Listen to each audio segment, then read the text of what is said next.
Welcome to the European Parliament. I'm Matthijs Schussler from Elnet. We are here just after a hearing that took place on the topic of UNRWA. And I have here with me a member of the European Parliament, David Lega, a member of the Committee on Foreign Affairs, and also the chair of the Working Group on External Financial Instruments under the Committee of Foreign Affairs. Welcome, David. And I have with me as well Hillel Neuer, the Executive Director of UNRWA. Welcome to the European Parliament. Thank you. David, just to kick off with you a first question. Why did you invite Hillel to speak on this particular topic at this time here in the European Parliament? Well, I'm one of those who have been following UNRWA's actions and how they have been working in the Gaza Strip and in the West Bank for the full mandate, and been very upset about the fact that so much of our EU taxpayers' money have gone to foster anti-Semitic hate in textbooks, among other things. So when now the new allegations and accusations of UNRWA being more active in the horrible attacks of Hamas on October 7th, we needed to actually have a discussion on that proof, that evidence, and see what really happened. And that's why I invented UNRWA, who presented the evidence. And of course there has been a tremendous amount of controversy around UNRWA and the role of UNRWA that has been playing. Also running up to this hearing in the Parliament, there was a lot of turmoil, so to say. How did the hearing go? What was the atmosphere? What happened? You know, I'm astonished at how the meeting went. It was in the end off the record and without camera, so I can't disclose any names of specific members. But first, many members of the left parties within the Parliament, the left, the Greens and the Social Democrats, wanted us not to have the meeting at all because they said that UNRWA wasn't a trustful organization. After that, they refused the cameras within the meeting, so we need to remove the cameras and have it off the record. And then finally they came to the meeting just to say that they're leaving the meeting, refusing to take part of it, after accusing Mr. Neuer of actually being a criminal. And then they left without having him a chance to give him his defense on what they were doing. So I'm astonished that in a democratic house like this, my colleagues don't listen to arguments that they don't agree with. That is why we're here. Yes. To discuss even with those we don't agree with. Yes, indeed. I mean, the core of democracy, I would say. So I'm ashamed of my colleagues. Yes, yes. Hillel, if I may turn to you, what can you maybe share with us some of the insights that you brought up during the hearing that are so important for this Parliament to hear and understand from what you have learned about UNRWA and all the investigations that you have been doing? Sure. I'll first begin by saying I want to thank David Lega for inviting me here today.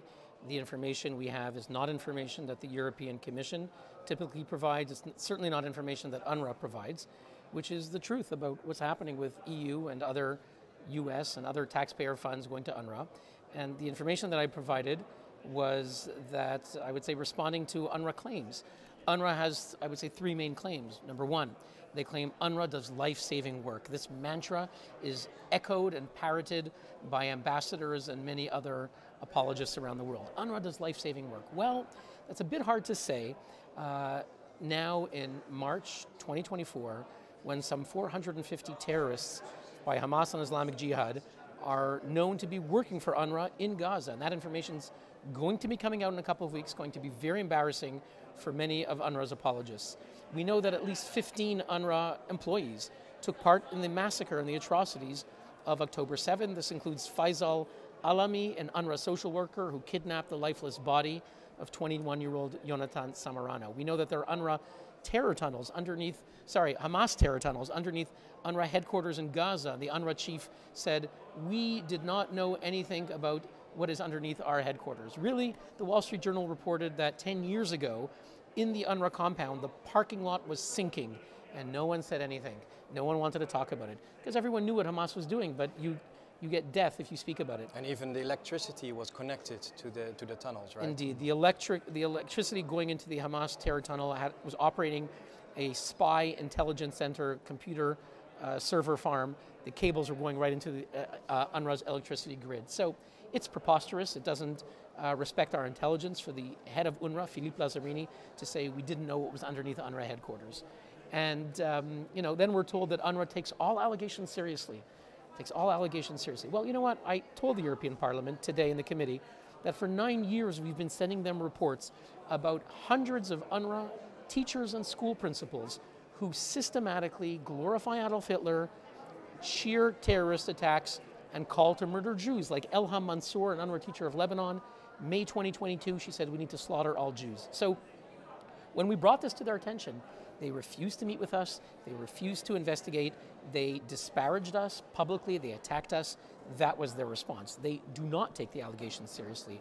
Finally, I told the Parliament that UNRWA says that they are irreplaceable. Well, they're only irreplaceable in that the Secretary General told all the other UN agencies they're forbidden from taking any of the work that UNRWA did. If America wants to pay to help people in Gaza, Guterres told the World Food Program and others, you are forbidden to take any money to help the people of Gaza because he wants to shield the monopoly of UNRWA. So the truth is that UNRWA is replaceable, and that I do believe if we want to help Palestinians and Israelis, we can find other humanitarian aid agencies, whether they're UN, whether they're non-governmental organizations, that will feed Palestinians, help them without financing terrorism. Yes, and I think you're already looking a little bit towards the future. I know one of the topics you touched upon is also the issue of textbooks, education of Palestinian children. I know, David, that you have been very involved in this topic inside the Parliament through various committees like the Budget Control Committee. Would you like to make a couple of remarks on that? Well, I think that it's a bit upsetting when we hear European representatives now saying that no European taxpayers' money went to directly or indirectly help fund the terrorist attacks. But since we know what schools the terrorists went to, we have been funding those, and we have, as an institution, been turning a blind eye to the fact that these school books teach hate and have been doing so for so many years. So that is one thing that we absolutely need to stop doing. But right now, I mean, we need to release the hostages. That's number one. We need to dismantle Hamas to be able to do anything like this again. And we need to really do our best to help the Palestinian people because they need our help. But I'm not sure that UNRWA is the only way we can do that. That's not the most important thing. The most important thing is to help the Palestinian people. And honestly, I haven't seen a single starving or malnourished Hamas terrorist for this. They have the food, the Palestinian people don't. So we need to find better ways to help. UNRWA has lost my confidence. And turning to you, Hillel, looking to the near and maybe a bit farther future, how do you see the role of UNRWA in the context of all of this? Look, as I said, for 9 years we've been calling for something very simple, very modest, which is that UNRWA should fire the teachers who celebrate anti-Semitism and jihadi terrorism, and should investigate how it is that they've come to hire thousands of these people.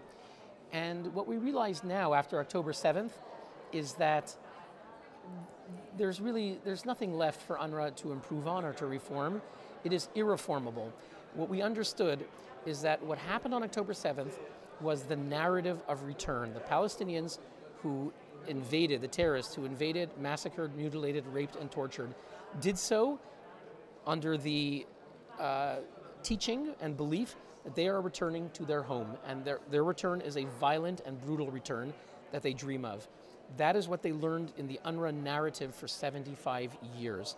They learned it in Lebanon, they're learning it in Gaza. They're told your home is not here in Gaza, your home is in Israel, and you have to go and take it back through all means necessary. So we shouldn't have any more naivete. The UNRWA narrative is to say that Israel will be dismantled and Palestinians have a right of return. So if we want our money to do anything good, giving money to UNRWA is really throwing it into the garbage. Even worse, it's poisoning Palestinians, poisoning their future. We need to help Palestinians, but with an agency that is invested in a vision for the future, not in building terror tunnels and going into the past of hatred and grievances. Yes, and creating fertile ground for people to live together without hate and war. David, as a member of the European Parliament, the EU still remaining the biggest donor of UNRWA, paying the largest amounts. How do you see your role as a member of parliament, but also the parliament as a whole in dealing with this issue and trying to find a way forward? Well, as you said, the European Union is the single largest donor with our member states to UNRWA, and we do have a responsibility to make sure that our taxpayers' money don't fund terrorism and hate. We should be able to say that without making it that controversial. So what we need to do is find another way to continue to help the Palestinian people, but make sure that money is spent wisely, and this is not okay. Yes. Okay, I thank you very much for your time, and also for Hillel, for you coming here to the Parliament to share with us all your knowledge and the findings and the work that you're doing from UNRWA, based in Geneva, and David Lega, member of the European Parliament from Sweden, EPP. Thank you for hosting us. Thank you. Thank you.